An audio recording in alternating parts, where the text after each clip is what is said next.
La présidente de la Cour africaine des droits de l'homme et des peuples est en visite au Bénin. L'objectif est d'échanger avec les autorités en charge de la justice sur leur participation au bon fonctionnement de la Cour. La responsable et sa délégation ont été reçus par le ministre de la Justice. Reportage.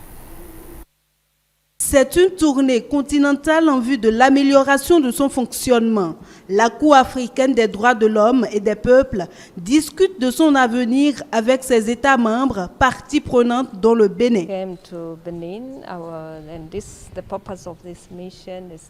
Je suis arrivée avec ma délégation dans la perspective de dialoguer avec le gouvernement béninois.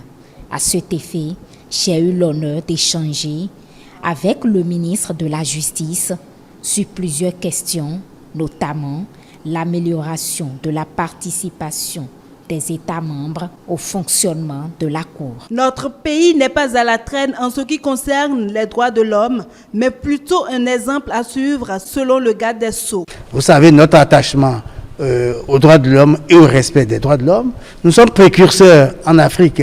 Pour ce qui concerne les droits de l'homme, nous avons été le premier pays, en tout cas dans l'espace francophone, à inscrire dans notre constitution et le respect des droits de l'homme, la possibilité pour les citoyens d'agir individuellement, par action ou par exception, de saisir la juridiction constitutionnelle.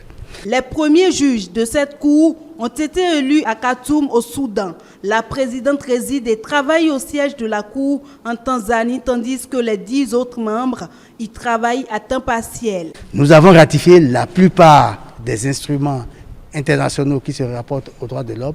Nous restons membres de cette institution-là et si elle est réformée et si nous sommes entendus sur nos propositions de réforme, ce sera un second souffle qu'on apporte à cette institution-là dans le cadre du respect des droits de l'homme auxquels nous sommes attachés, ainsi que je l'ai indiqué.